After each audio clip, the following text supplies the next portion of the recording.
जौनपुर में भाजपा प्रत्याशी ब्रजेश सिंह प्रिंसू की बड़ी जीत, सपा के प्रत्याशी मनोज यादव को 2300 से अधिक वोटों से हराया।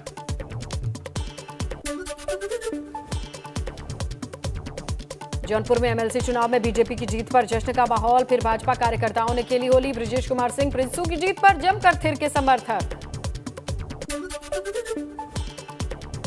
एमएलसी चुनाव में लखनऊ उन्नाव सीट पर भाजपा की विजय, भाजपा के रामचंद्र प्रधान जीते, चुनाव मिले 3488 वोट, सपा के सुनील साजन को मिले सिर्फ 400 वोट।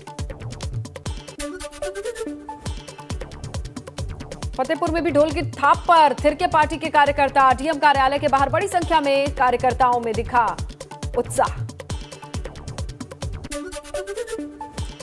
रायबरेली में भाजपा के दिनेश प्रताप सिंह ने मारी बाजी, जीत की हैट्रिक लगाई, तीसरी बार जीते एमएलसी का चुनाव। सपा के शंकर सिंह यादव को एमएलसी चुनाव में दी पटकनी, दिनेश प्रताप सिंह को बधाई देने पहुंच रहे समर्थक।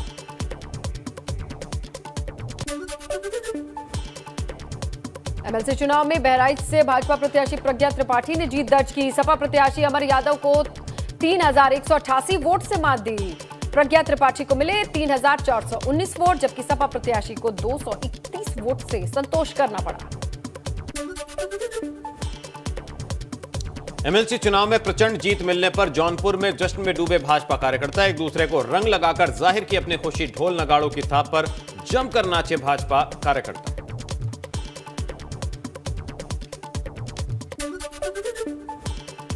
प्रतापगढ़ के कुंडा के विधायक राजा भैया ने पार्टी के उम्मीदवार अक्षय प्रताप सिंह को जीत की बधाई दी। अक्षय प्रताप सिंह की जीत जनता की जीत बताई।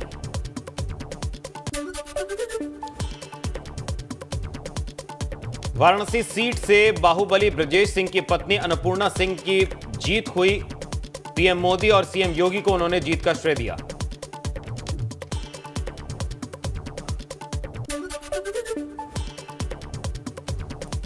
वाराणसी की एमएलसी सीट से भाजपा के डॉक्टर सुदामा पटेल के चुनाव में हार हुई, बाहुबली ब्रजेश सिंह की पत्नी अन्नपूर्णा सिंह ने हराया। सुदामा पटेल ने आरोप लगाते हुए कहा कि भीतरघात की वजह से उन्हें हार मिली।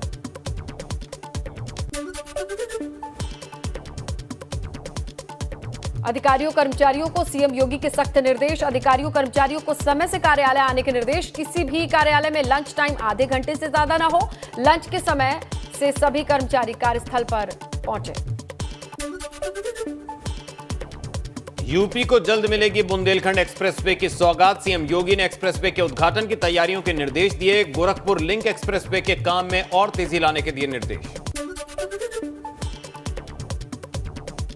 यूपी में बिना मान्यता के चल रहे नर्सिंग कॉलेजेस पर गिरेगी गाज, सीएम योगी ने बिना मान्यता वाले नर्सिंग कॉलेजेस पर सख्त कार्रवाई के निर्देश दिए हैं। बिना मान्यता वाले नर्सिंग कॉलेजेस को लेकर के शिकायतें मिली थी। मिर्जापुर में परिवहन मंत्री दयाशंकर सिंह ने अचानक रोडवेज बस स्टेशन का किया निरीक्षण, इस दौरान परिवहन मंत्री बस के अंदर पहुंच गए और यात्रियों से भी बातचीत की। हमीरपुर में गुटखा व्यापारी के ठिकानों पर जीएसटी की टीम की रेड, कानपुर और लखनऊ में भी जीएसटी की टीम की रेड, सूत्रों के हवाले से खबर, जीएसटी टीम को भारी मात्रा में मिला कैश। पिछले 16 घंटे से ठिकानों पर चल रही है कार्रवाई, घर के बाहर किसी भी सदस्य के निकलने की पाबंदी। मथुरा में अवैध कॉलोनियों पर चला प्रशासन का बुलडोजर, बुलडोजर से अवैध निर्माण को तोड़ा गया। मथुरा विकास प्राधिकरण द्वारा कई बार नोटिस देने के बावजूद नहीं कराया गया था कॉलोनियों का नियमितीकरण न कराने के बाद कार्रवाई। नजीबाबाद के समीपुर में बिना कागज के अवैध रूप से जमीन पर प्लॉटिंग करने के मामले में प्रशासन ने की कार्रवाई, भूमाफियाओं के अवैध कब्जे पर चलाया बुलडोजर, प्लॉटिंग की बाउंड्री को गिराया। कासगंज की तहसील पटियाली के गंगा किनारे इलाके में 50 बीघा सरकारी जमीन को कराया गया कब्जा मुक्त। दबंगों ने कई गांव में सरकारी जमीन पर कर रखा था अवैध कब्जा, जमीन पर उगा दी थी गेहूं की फसल। एसडीएम ने बताया गेहूं की कटी हुई फसल की होगी नीलामी, आरोपियों पर होगी कार्रवाई। बुलंदशहर विकास प्राधिकरण में गर्जा बुलडोजर, खेतलपुर भसौली में 3 बीघा, खुर्जा रोड पर 7 बीघा, गुवेरू नगर के पास लगभग 5 बीघा भूमि पर बनाई गई अवैध कॉलोनीज को ध्वस्त किया गया।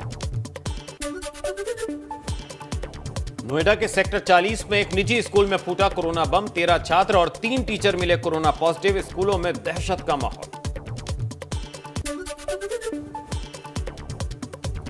देश भर में पिछले 24 घंटे में कोरोना के 796 मामले सामने आए। इस दौरान 946 लोग डिस्चार्ज हुए, 19 लोगों की जान गई। कुल पॉजिटिविटी रेट 0.20%, सिर्फ 10,889 एक्टिव मामले बचे। अमेठी में हाई स्कूल की परीक्षा देने जा रहे छात्र की गोली मारकर हत्या। सुबह ही हत्यारों ने छात्र को स्कूल आने जाने पर मारने की दी थी धमकी। 2 दिन पहले छात्र का दूसरे गांव के युवक से हुआ था विवाद। कानपुर में पुलिस ने इंजीनियरिंग स्टूडेंट्स को गिरफ्तार कर जेल भेजा। छात्रा से छेड़छाड़ और तेजाब से हमले की धमकी देने का आरोप है। छात्रा को अश्लील मैसेजेस भी भेज रहा था आरोपी। गोरखपुर में सोशल मीडिया पर तमंचा और रिवॉल्वर के साथ फोटो पोस्ट करना पड़ा महंगा। 2 आरोपियों को पुलिस ने किया गिरफ्तार। दोनों के पास से देसी रिवॉल्वर और 2 तमंचे बरामद। बलिया में एसटीएफ की संयुक्त टीम ने अवैध गांजे की बड़ी खेप पकड़ी। डीसीएम गाड़ी से 194 किलो गांजा बरामद किया गया। डीसीएम में गांजा लाद कर ले जा रहे थे तस्करों को भी गिरफ्तार किया गया। कानपुर में पुलिस ने दरोगा के बेटे की हत्या का किया खुलासा। 2 आरोपियों को गिरफ्तार कर भेजा जेल। महिला से प्रेम प्रसंग के चलते की गई थी हत्या। वारदात में इस्तेमाल शामिल स्कॉर्पियो गाड़ी भी बरामद। कानपुर में सेंट्रल बैंक ऑफ इंडिया के 10वें लॉकर से भी 35 लाख के गहने चोरी हो गए। जांच के बीच नया मामला सामने आने के बाद हड़कंप। 5 लोगों से पुलिस की पूछताछ जारी। सेंट्रल बैंक का आरोपी मैनेजर रामप्रसाद सस्पेंड। हरदोई के पाली थाना क्षेत्र में गर्रा पुल के पास 2 बाइक की आमने सामने हुई जोरदार टक्कर। हादसे में एक मासूम समेत 2 लोगों की मौके पर मौत, 4 लोग घायल। जिला अस्पताल में चल रहा है इलाज। बदायूं में सड़क हादसे में युवक की मौत पर बवाल। परिजनों ने सड़क जाम कर किया पुलिस पर पथराव। वजीरगंज एसओ के महिला से बदसलूकी करने पर भीड़ ने तोड़ दी उनकी गाड़ी। साइकिल सवार युवक को कैंटर ने रौंदा था।